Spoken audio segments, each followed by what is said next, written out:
Chers collègues, nous pouvons commencer. Queridos colegas, empezamos con la segunda parte de la reunión de hoy y para esta última hora vamos a analizar un estudio de casos prácticos, porque bueno, hasta ahora hemos hablado de los aspectos generales de nuestro mandato, pero es indispensable pasar ahora a los ejemplos concretos. Y el caso es el de una página web que se llama observatorcontinental.fr, que ha divulgado informaciones falsas sobre la COVID-19 y al parecer tiene vínculos con InfoRoss, que es una agencia de prensa que antes estaba vinculada con el servicio militar ruso. Y la investigación la ha llevado a cabo EU Disinfolab, que es una ONG independiente que se especializa en la investigación y la lucha contra las campañas de desinformación que sobre todo golpean a la Unión Europea y a los Estados miembros. Y estamos agradecidos por la presencia de nuestros invitados esta mañana. Doy la bienvenida al señor Roman Abanchik, que es el coordinador de la investigación dentro de EU Disinfolab, el señor Alexandre Alaphilippe, que es el director ejecutivo, así como el director general, Gary Machado. Cedo inmediatamente la palabra al señor Adamczyk durante 20 minutos. Adelante. Estimado presidente, estimados miembros del comité especial, en nombre de EU Disinfolab y de mis dos colegas, Alexandra y Gary, quiero dar las gracias por esta oportunidad que nos ofrecen de presentar una de nuestras investigaciones. A ver, no veo mis diapositivas en pantalla y tengo una presentación de PowerPoint. Entonces, no sé si lo pueden mostrar en pantalla. Entonces, hoy vamos a presentarles una investigación que hemos realizado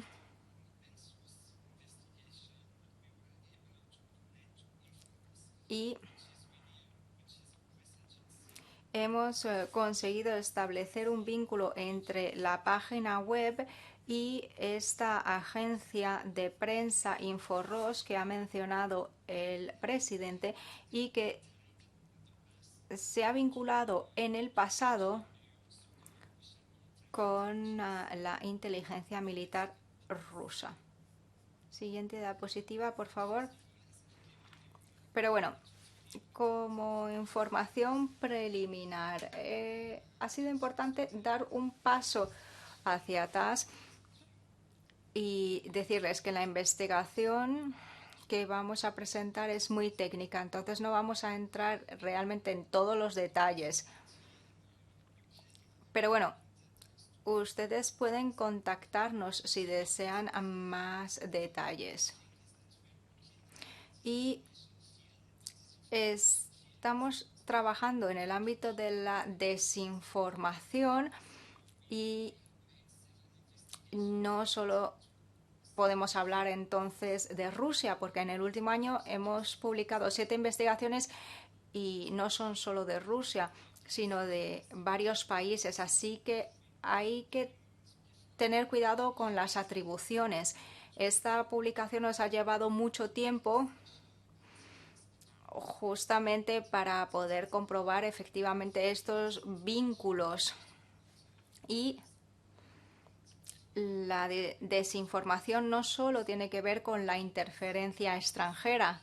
Ahí en el último vínculo pueden encontrar un artículo en el que se habla de las distintas caras de la desinformación. Siguiente diapositiva.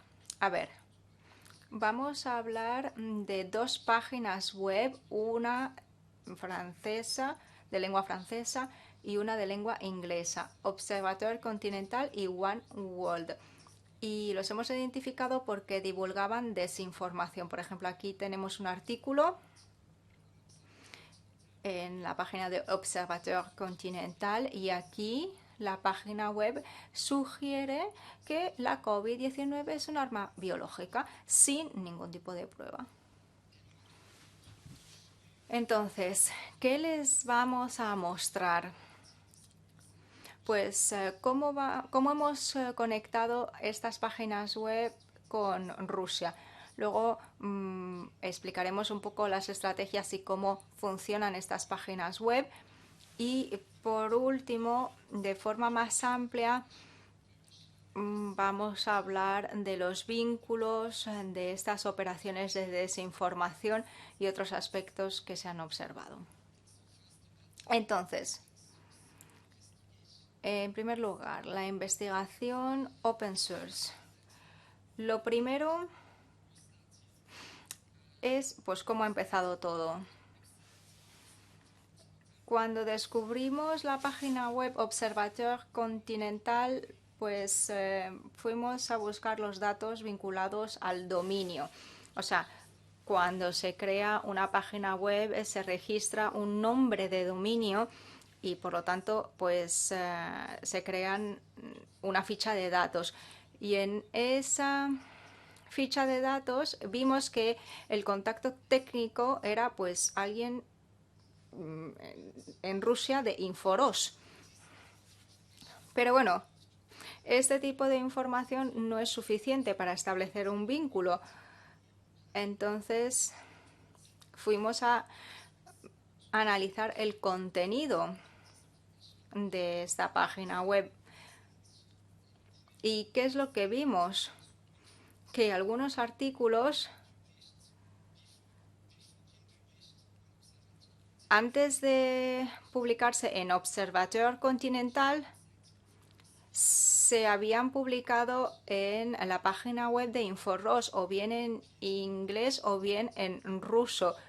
Y cuando se copiaban en Observatoire Continental no se mencionaba la fuente de Inforos. Y luego otro pequeño detalle es que los errores y los mensajes de error en Observatoire Continental también eran en ruso. Así que ahí vimos que efectivamente había otros vínculos con la organización rusa. Nos fijamos también en el código fuente de la página web y hay una línea de código específica que se llama Forms Base L Input y a través de esta línea de código conseguimos ver que solo está presente en las páginas rusas conectadas de forma abierta con Inforos y con esa página One World. Y ahí es donde duplicamos la investigación. Y para confirmar efectivamente esta atribución, pues fuimos a buscar los repositorios, que es donde se almacenan todos los documentos e imágenes. Y ahí encontramos ejemplos que vinculaban estas páginas web con Gazeta Star, que está gestionada por Inforos. Bueno, este es un resumen, pero antes de atribuir algo, hemos hecho una investigación precisa para encontrar las pruebas. Ahora pasamos a la parte más interesante. Esto es cuáles son las estrategias de estas páginas web y cómo pequeñas páginas web pueden tener un impacto tan importante y luego llegar a Facebook o a Twitter. Entonces, estas dos páginas web, por supuesto, no mencionaban ninguna conexión con Rusia, pero se presentaban como organizaciones independientes sin ánimo de lucro. Y algo interesante de la página web One World es que en la página de información decían que acogían favorablemente contribuciones externas, o sea, querían involucrar a más personas. Y es lo que hemos visto también en otras investigaciones con otros actores en Internet. O sea, quieren intentar trabajar con periodistas freelance extranjeros para que contribuyan en esas páginas web. Luego nos hemos fijado en los perfiles de las personas que trabajaban y contribuían. Entonces, algunos antes eran contribuidores de la agencia Sputnik y Russia Today. Así que claramente estas personas pueden vincularse con Rusia, pero muchos de los contribuidores que son freelancers también habían trabajado anteriormente para otras páginas web partisanas. Siempre se intenta buscar a gente para que trabaje en estas páginas. Se trata, por ejemplo, hay un caso, por ejemplo, de 2008, el de un periodista americano que declaró que le había contactado un diplomático ruso para trabajar para una de estas páginas web. Así que esa es una estrategia que no es nueva porque ya tenemos casos del pasado en los que han utilizado esta estrategia. Lo que también es interesante es que hemos visto realmente una pauta en relación a las asociaciones. El contenido de webs más pequeños se ha ido trasladando a webs más grandes de manera regular, de manera frecuente. Ahí está, por ejemplo, el caso de Réseau International, que es una página web de conspiración muy famosa de Francia, que tiene bastantes seguidores, y en esa página web se puede ver más de 300 artículos del Observador Continental, como ven, 387. Y en el caso de la página web americana o en inglés se ve que tienen más de 46 socios. Es decir, que el contenido puede realmente ir pasando de un lado a otro dadas estas asociaciones. Y en cuanto a otras señales o huellas, pues vemos que se utilizan mucho estas páginas web alternativas. Incluso se ha contactado con ellas.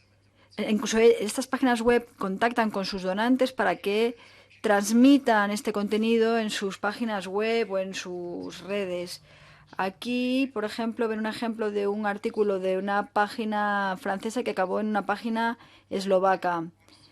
Y también ven en esta otra transparencia que esta página web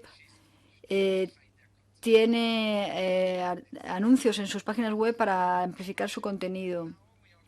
Como verán, vamos a profundizar ahora un poquito más para poder saber o dar a conocer cuál es la conexión real entre Rusia y estas operaciones de información. Nosotros hemos llevado a cabo una investigación pequeña que no es suficiente como para confirmar completamente la conexión. Lo único que pretendíamos era entender un poquito el contexto, y lo que hemos visto es que Inforós es una organización opaca que ha tenido contratos con el Estado ruso y se puede acceder a ellos en línea. También hemos descubierto que hay otras páginas web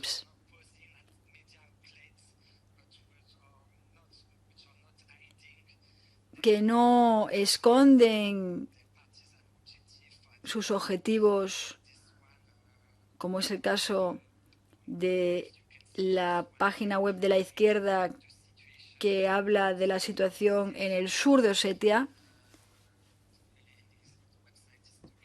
Es una página web que habla de un posible genocidio y también se ve, por ejemplo, que uno de los fundadores, se ve claramente en línea, que era antiguamente un militar ruso especializado en este tipo de operaciones de información. Aquí ven ustedes que nos basamos en el trabajo de otras personas que han confirmado algunos de nuestros descubrimientos. Aquí hay un artículo de The Washington Post y aquí también hay otro sobre otras operaciones en el New York Times. En estos informes, por ejemplo, el de The New York Times, se habla de InfoRoss, se habla de lo que ha difundido esta página en relación a la pandemia, que es desinformación. Es verdad que que estas páginas web pequeñas son muy parecidas a las que ya conocemos y que tienen que ver con otras operaciones del Servicio de Inteligencia Militar ruso, el GRU. Se trata de portales de información muy pequeñitos, de think tanks falsos.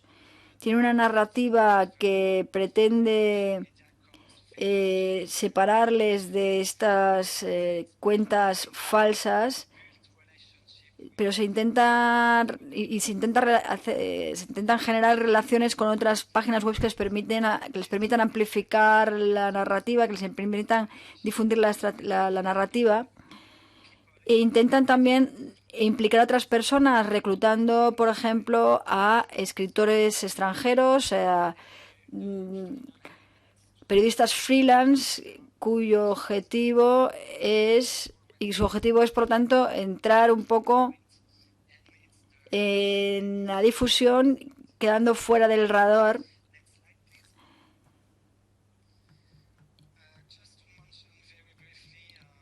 Y ahora ven ustedes otro estudio parecido. Les recomendamos que echen un vistazo al informe Infección secundaria.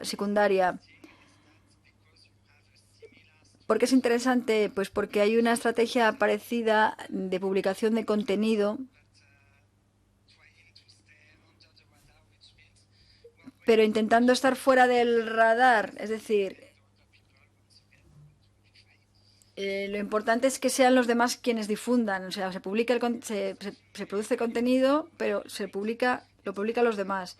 Y otra cosa que queríamos señalar es que cuando hemos publicado el informe, cuando publicamos nuestro informe, no pasaron muchas cosas con respecto a los medios sociales en cuanto a el cierre de algunas cuentas de redes sociales, pero es verdad que una vez que salieron los artículos de los medios americanos que confirmaron nuestros descubrimientos, pues lo que vimos fue que toda la parte anglófona de la operación se suspendió, la página web se suspendió, las cuentas de Twitter también se cerraron, las de One World, y también se valoró que se apareciera el dominio, pero como los medios de comunicación de Estados Unidos no hablaban de Observatorio Continental, pues esa sigue ahí. La francófona sigue con su cuenta en redes sociales, sigue con Twitter. ¿Qué implica esto hoy por hoy? Pues implica que si uno está en Facebook, no se trata solo de que uno vea el contenido de esta página web pequeña, sino que con todos los algoritmos y las recomendaciones de Facebook, uno acaba con la puerta abierta a otro contenido. Aquí, por ejemplo, se ve como recomendación al observador continental y se puede ir, por ejemplo, a través de ella a Novorossiya Coordination. Y aquí, por ejemplo, una vez que se va a Novorossiya Coordination, se tiene otro tipo de posts. Aquí verán que si se siguen las recomendaciones, pues uno acaba en contacto con muchísimo contenido distinto. Y ahora le cedo la palabra a mi colega Alexandra Silip, que va a terminar la presentación. A mi colega Alexandre Alaphilippe. Gracias, señor presidente, estimados eurodiputados. Querría acabar la presentación recordándoles, en primer lugar, que las investigaciones de open source es lo principal que hacemos. La investigación que han visto ustedes hoy la hemos hecho con información pública, disponible en línea. Cualquiera puede haber hecho esta investigación porque lo hacemos con lo que está público en línea. Queríamos hacer hincapié en que muy a menudo Rusia ha sido la que se ha utilizado como argumento único para minar el alcance de los movimientos sociales o la viralidad de las campañas en línea. Y es que el tema de la desinformación es un tema muy complejo, muy técnico. Y querríamos recordarles que hay unas líneas muy difusas entre lo que sería la diplomacia pública y las campañas de desinformación y las operaciones estatales. Se tiene que saber mucho a nivel técnico, se tiene que tener muchos argumentos para poder atribuir algo en este ámbito. A nivel general, querríamos trasladarles que entendemos mejor las operaciones que se llevaron a cabo hace 3 o 4 años. ¿Por qué? Pues porque desde entonces, como muchas autoridades americanas, como muchas partes americanas, se han pedido datos a las plataformas para entender lo que ocurría, unos datos que se han analizado durante meses, y ha habido ya muchos informes que se han elaborado y se han publicado, como el de USNet, como el de National Geographic.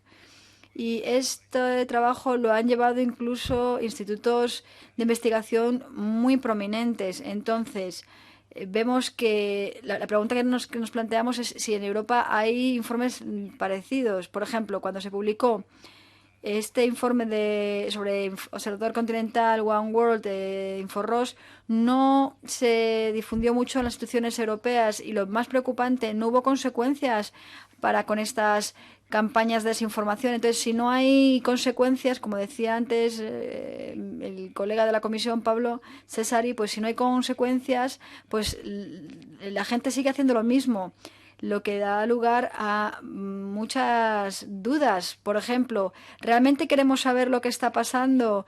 ¿Estamos dispuestos a hacer algo al respecto?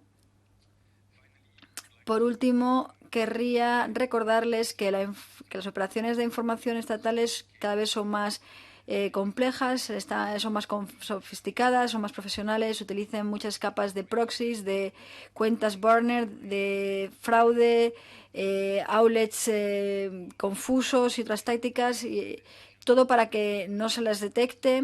Y esas estrategias no son únicas de Rusia ni de las operaciones de influencia rusas. Hemos trabajado en relación a otros países que tienen estrategias similares. Exponer tales actividades es algo vital, es esencial, porque así se aumenta el coste de las informaciones. Los que la hacen tienen que pagar más, tiene más costes, les resulta más difícil llevar a cabo las operaciones, así que tienen que mejorar, y al tener que mejorar tienen que gastar más. Vemos que hay una nueva tendencia entre los periodistas actuales. Cada vez se contratan más periodistas reales, pero lo más importante es que muchas veces estos periodistas no saben para quién están trabajando, debido a todas estas capas de proxies que existen. Mientras tanto, el generar esta información es muy costoso por costes de seguridad, costes humanos. No hay que olvidar que muchas personas que destapan esta información son objeto de intimidaciones, de amenazas, tanto en línea como fuera de la línea, de manera analógica, digamos. Estas organizaciones cada vez son organizaciones más peligrosas y están más sofisticadas. Muchas gracias por su atención. Muchas gracias por su presentación. Me gustaría ahora ceder la palabra a los eurodiputados, empezando con el coordinador del PPE, el señor Nas. No sé si está en línea, si nos escucha.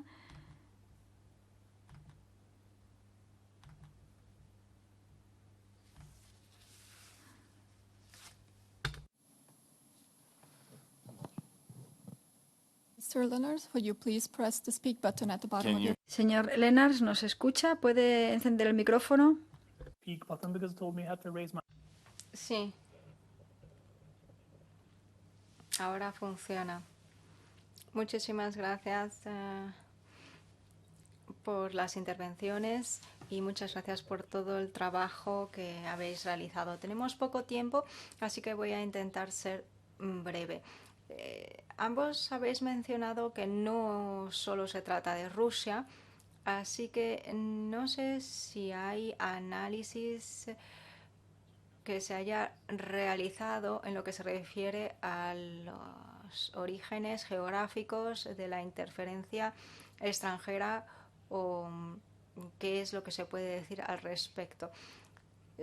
Vuestra organización está haciendo un excelente trabajo, pero obviamente la cuantía de desinformación es tal que es demasiado para una única organización. Entonces, no sé si pueden contarnos cuál podría ser una visión para un ecosistema en la Unión Europea y para otras zonas del mundo, y cómo son vuestras relaciones con las instituciones europeas. Se ha mencionado que no ha habido un seguimiento específico por parte de la Unión Europea. No sé si se han puesto en contacto con el Observatorio de Medios. No sé, se supone que hay que ofrecer protección a los fact-checkers, a los investigadores, ofrecen herramientas. Entonces, no sé qué relación tienen con estos entes. Y luego, la investigación. Lo primero que vieron era que la información de InfoRoss se había copiado a las otras páginas. Entonces, ¿qué pasa?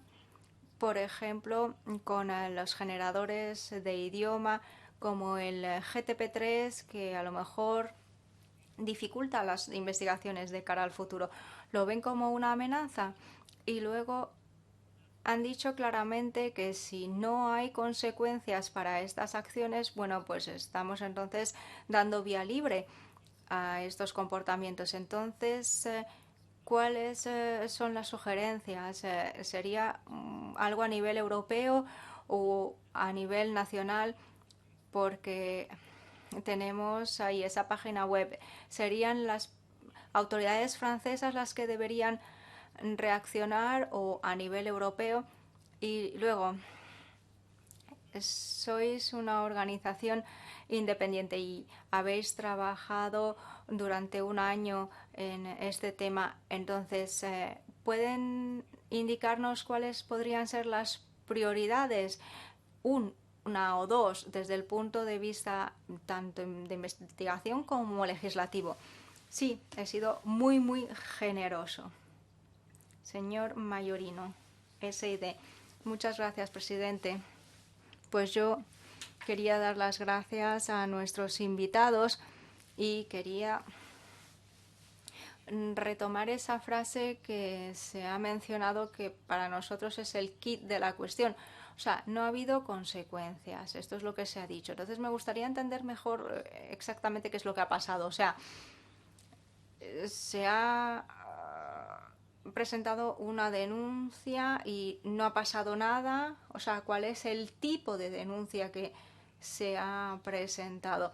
Y como efectivamente, pues sí que debería de haber consecuencias, entonces me gustaría saber de nuestros invitados si, bajo su punto de vista, sería útil reforzar la actuación europea. a lo mejor pensar en una legislación europea con intervención a nivel europeo, porque a menudo estamos ante una dinámica transfronteriza y supranacional. Por último, las redes sociales y las grandes plataformas.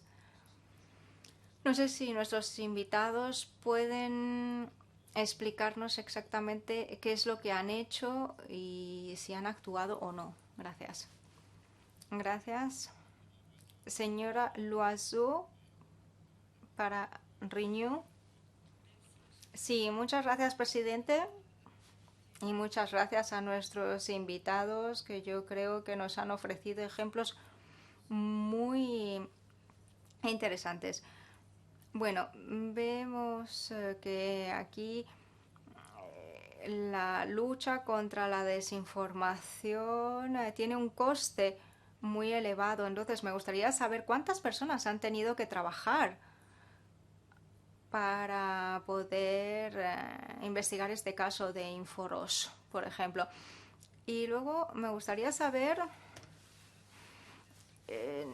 no sé si hay otros actores estatales o no estatales. Ustedes han mencionado a Rusia, pero bajo su punto de vista, ¿cuál es el porcentaje de desinformación que viene de Rusia y de otros actores extranjeros estatales y no estatales?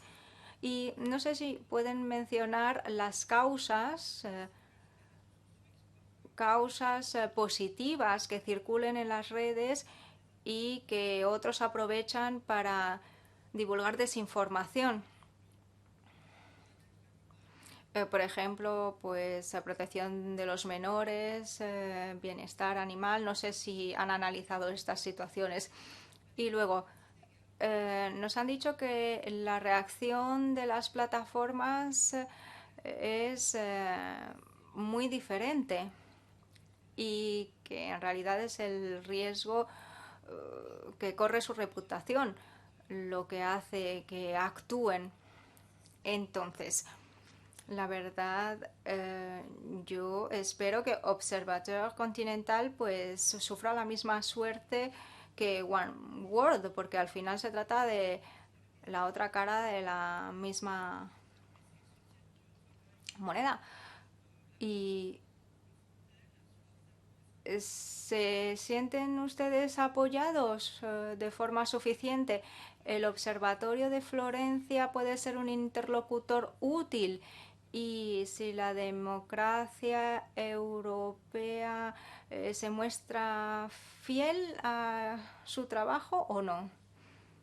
Muchas gracias, señora Loiseau. Señora Delbos Corfield, para los verdes. Muchas gracias. En un estudio se ha mostrado que entre abril y julio hay toda una serie de vídeos que han sido suprimidos, y esto se vincula a lo que ustedes han dicho. Antes no había pasado nada, pero luego sí que se ha actuado, aunque no se ha eliminado todo, porque una parte se había entendido, la otra no se había entendido, y siempre se espera algo más de Facebook. Entonces, ¿cómo se puede actuar en estos casos? ¿Cómo se puede hacer para que realmente lo que tiene que desaparecer desaparezca y que se haga de forma coherente y completa? Entonces, luego han dicho que hay varios que trabajan, hay riesgos, y se ha hablado de los periodistas. Entonces, ¿qué instrumento, qué reglamentación serían necesarios? ¿Y cómo podemos... El ponente del PP ha hablado de un ecosistema, pero ¿cómo se puede tomar en cuenta esto de forma más global, incluyendo a las instituciones y a la sociedad? Y por último, para concluir, somos muchos en este Parlamento que tienen dudas en lo que se refiere a los algoritmos, esa dominación, esta discriminación, y ahora se utiliza a veces el argumento de interferencia y de desinformación para aprovecharse. Entonces, lo que ustedes han citado, pues esta página francesa, que nosotros en Francia sabemos desde hace tiempo que no es seria. Pero desde el punto de vista educativo, ¿cuál es el trabajo que habría que hacer hoy? Monsieur Mariani. Muchas gracias. Señor Mariani. Muchas gracias, presidente. 4 preguntas. Se ha mencionado que estas actividades de desinformación son también de otros países y otras estructuras. Entonces, no sé si han trabajado ustedes en otros países y cuáles. Y luego, si pensamos en una amenaza rusa, pues también podríamos pensar en una amenaza del islamismo terrorista. No sé si lo han analizado. Y luego, en lo que se refiere al anonimato de las cuentas, es un debate actual en Francia. Y luego, ¿cuál es el presupuesto? Porque ustedes han hablado de dificultades, de costes de los estudios e investigación. Y luego, yo es que no entiendo de esto, pero ¿cómo se evalúa una cuenta falsa? Gracias, señora Melbard, ECR. Sí, en primer lugar, quiero dar las gracias a esta organización por el excelente trabajo que están realizando y muchas gracias por la presentación. Aunque bueno, correctamente han dicho que la desinformación no solo tiene que ver con Rusia, pero en la presentación sobre todo se habla de la estrategia rusa. Y yo supongo que es porque Rusia sigue siendo un actor principal en las campañas de desinformación en Europa. Y yo, que vengo de un país báltico, pues me complace ver cómo un laboratorio independiente ha desenmascarado estas tácticas y estas estrategias paso a paso. Y tienen ustedes razón, estas estrategias son inteligentes, sistémicas, utilizan partes terceras como ONGs, think tanks, institutos, periodistas independientes. Y mi pregunta es, ¿cómo podemos utilizar los recursos? ¿Y cómo podemos identificar qué es lo que está haciendo Rusia cuando no es tan visible? Y luego, ¿han llegado a alguna conclusión en lo que se refiere a los temas que plantea Rusia en estas campañas de desinformación? Y a ver, todavía tengo tiempo. Esta comprobación de informaciones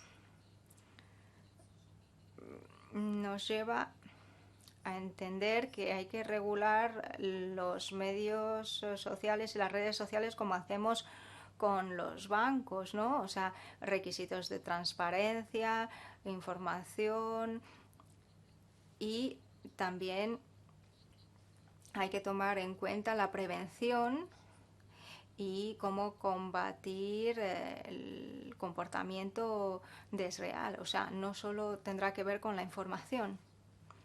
Muchas gracias. Bueno, el señor Pineda parece que no está conectado. Entonces, señor Vilchik, del PP.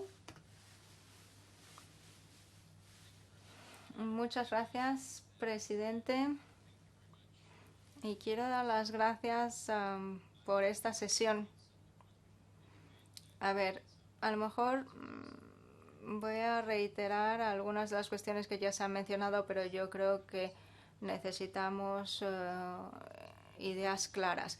Este es un problema que hay que revelar, del que hay que hablar claramente, y tenemos además que encontrar una forma de luchar contra este fenómeno. Entonces me gustaría saber cuáles son sus consejos, cuáles son las posibles soluciones en lo que se refiere a las plataformas. Redes sociales son nuestros interlocutores principales, yo creo, en lo que se refiere a la desinformación. Entonces, ¿cómo podemos mejorar la colaboración con las plataformas y cuál es su experiencia? No sé, ¿están dispuestos a compartir datos, revelar datos? Y luego, ¿cómo se puede exponer esta desinformación y sobre todo cómo se mueve la desinformación en las plataformas? Yo creo que hay que aclarar esta situación porque las plataformas a mí me parece que son el aspecto clave en nuestra lucha contra la desinformación. Muchas gracias. Renew.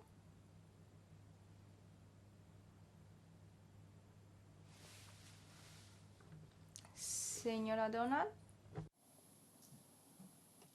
Can you hear me now?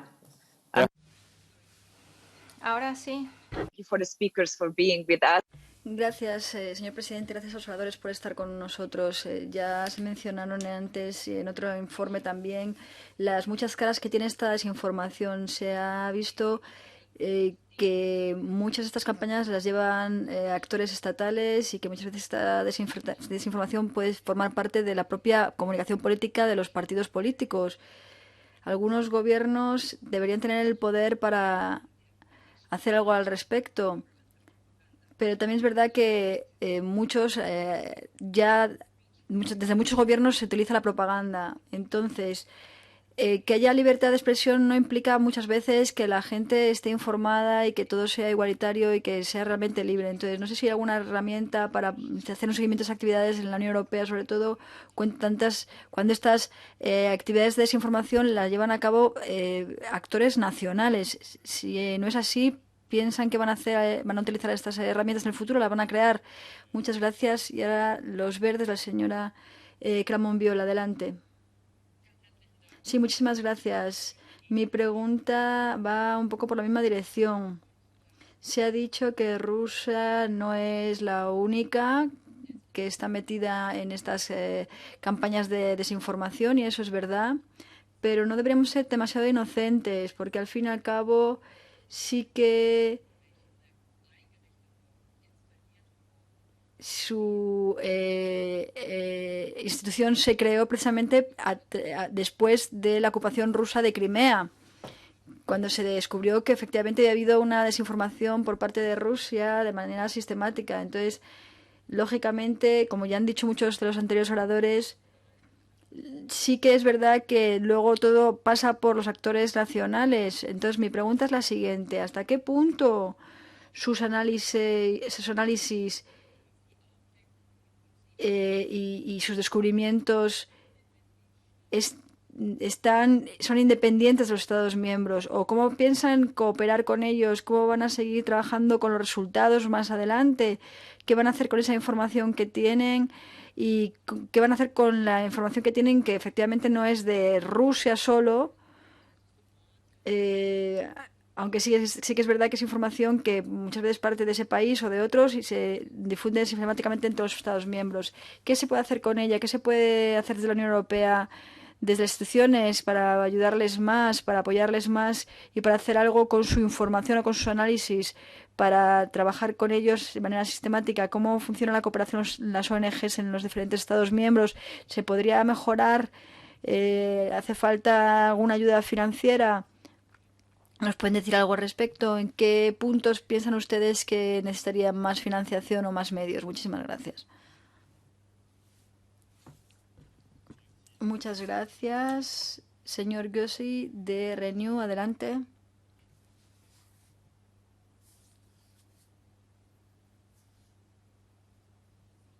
Señor Gossi.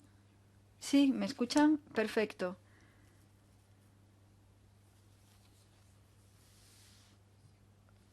Señor Gossi, ¿Puede encender el micrófono una vez más, por favor? Ah, sí. ¿Ahora me escuchan? Sí. Sí, le escuchamos, sí. Bien, pues entonces sigo. El cuarto punto. La metodología que han utilizado en esta investigación podría generalizarse según su opinión. Han planteado sus interlocutores institucionales que utilicen su metodología para identificar el vínculo entre las redes sociales y el gobierno.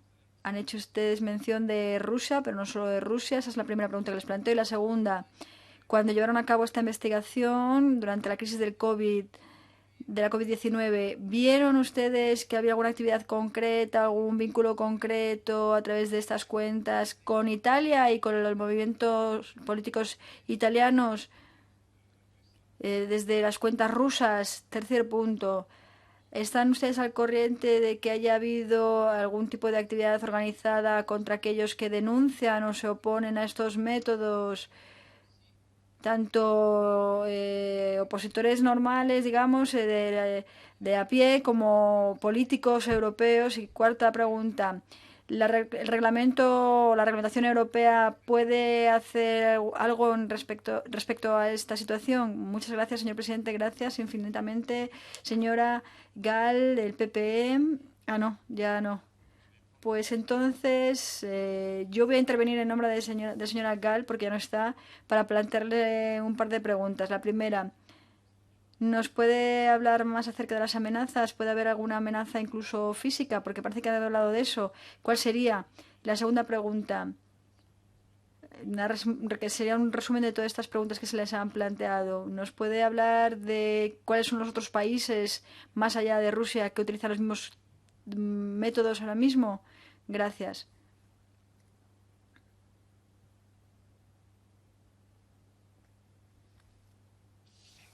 Muchas gracias por todas estas preguntas muy interesantes. Voy a ceder la palabra a mi colega Alexandre para que les responda.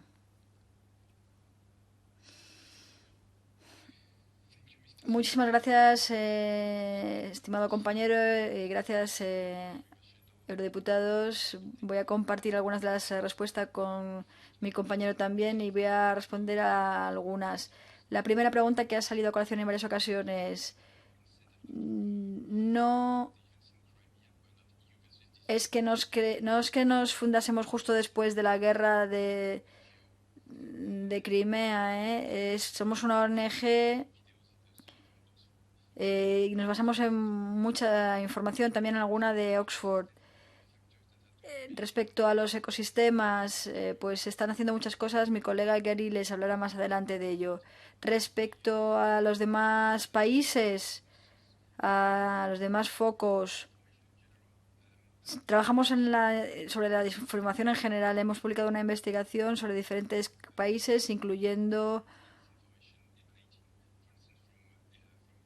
India, Ucrania, Rusia, Camerún, Francia, Polonia.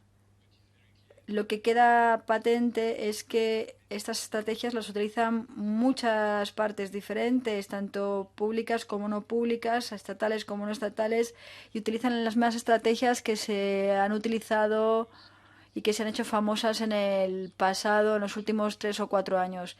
Analizamos todo esto en relación a muchos temas diferentes y teniendo en cuenta muchísimos factores. Luego, respecto a los temas que se han sacado a colación así a nivel general en relación a Rusia, bueno, sé que no es que cada uno asuma un tema, sé que hay muchas personas involucradas, muchos temas involucrados. Les recomiendo, por ejemplo, que lean la información relativa al coronavirus, a las diferentes fases de la pandemia.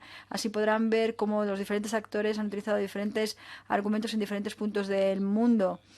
Y respecto a los algoritmos, el FPT3, etcétera, bueno, pues sí, desempeñan su papel a la hora de amplificar. Estoy de acuerdo con mi colega Roman Adamczyk.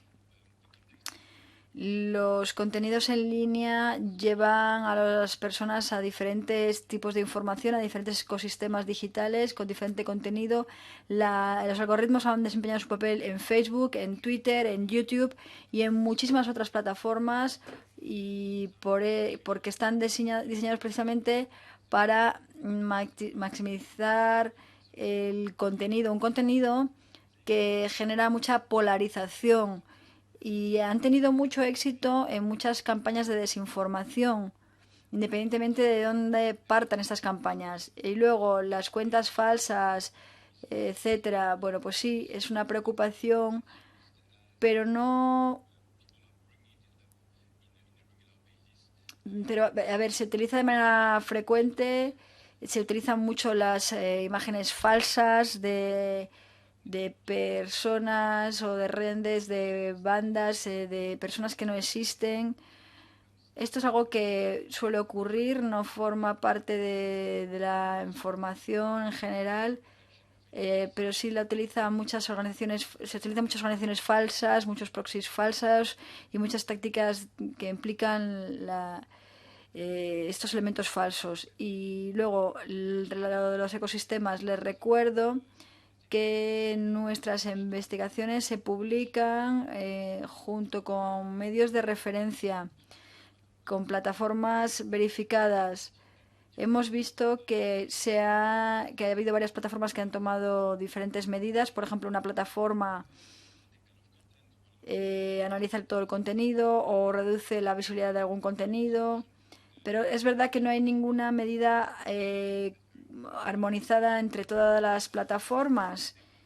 Cada plataforma hace lo que quiere o puede en función de los datos que tengan. Entonces, no es que pidamos un tratamiento sistemático del contenido, simplemente sacamos a colación el problema y que después que se haga algo, pero no proponemos nada en concreto. Que sepan que la situación difiere mucho de plataforma a plataforma. Tras nuestra publicación de junio no se hizo nada hasta un mes después que se publicó el artículo en el New York Times sobre el mismo tema.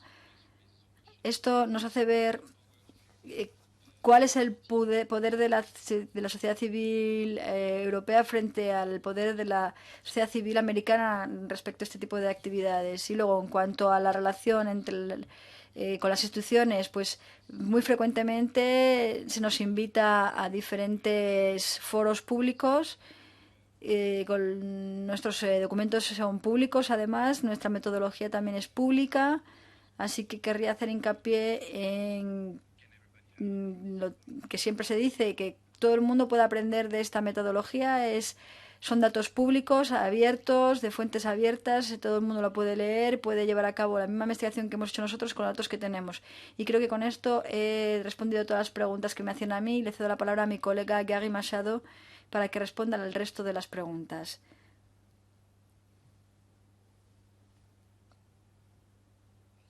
Muchas gracias, Alexandre.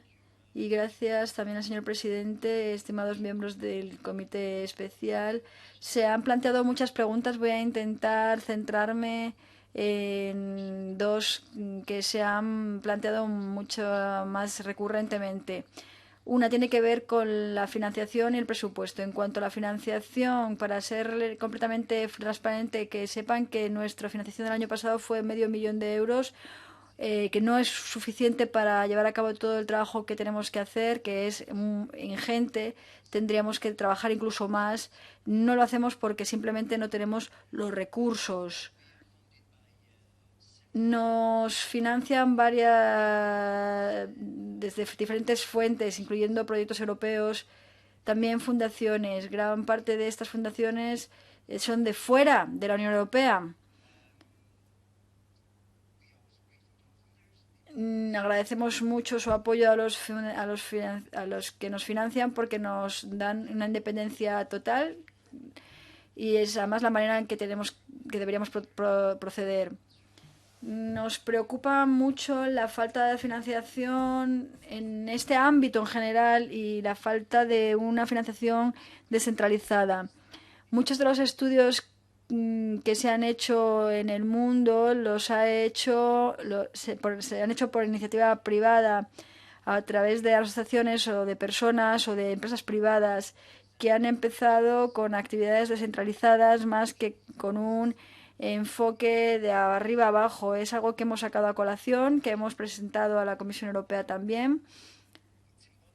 Es importante tener en cuenta que muchos de los actores, como se ha dicho, bueno, a ver, ayer se celebró un debate fantástico. Hemos visto que muchos de los que investigan en este ámbito, pues lo pasan mal para poder pagar sus facturas. Luego, el tema de la financiación es importante por muchos motivos, por tener una autonomía estratégica, para ver si vamos a ser capaces de informar a la sociedad civil. Hay muchos asuntos pendientes con respecto a nuestra estrategia, perdón, nuestra autonomía independiente.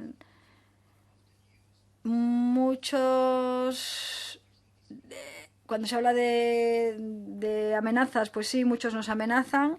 Por ejemplo, regularmente, todas las semanas en las redes sociales, el Parlamento Europeo sí podría valorar también este asunto. Y luego, los demás temas que se han sacado a colación, se preguntaba cómo podría ayudar la Unión Europea, ¿no? Y hay diferentes maneras a través de las cuales se podría ayudar. Por ejemplo, con una mayor regulación. Se ha hablado mucho de la transparencia de los datos, pero una vez más, esa transparencia, sabemos que una sociedad civil equipada, unos investigadores equipados, pues son pocos y la cantidad de datos es ingente, y es así, es que hay muchísima información, es prácticamente imposible analizarla, así que habría que reforzar a la sociedad civil. Voy a ser muy rápido, ¿verdad? Me queda una cosita solo.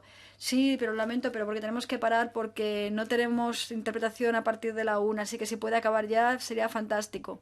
Otherwise, Ok. you won't be. Si puede concluir en un minuto, por favor, sí. Voy a ser rapidísimo.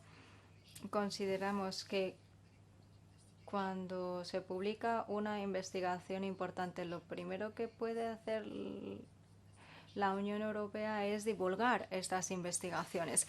Quiero indicar que el año pasado revelamos una interferencia importante que tenía que ver con el Parlamento Europeo y los actores cuando son víctimas de desinformación, bueno, pues a veces no quieren comunicarlo, y esto podría ser un tema importante, o sea, compartir lo que ha pasado con la sociedad civil e informar.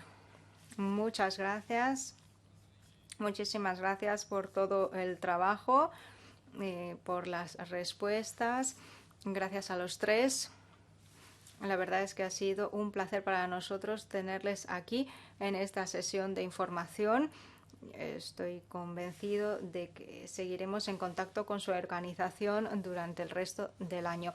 Si no hay más puntos que tratar, damos las gracias a los intérpretes y damos por concluida la sesión. Todavía no hay una fecha para la próxima ocasión. Esperemos que sea pronto, pero no sabemos cuándo. Hasta la próxima.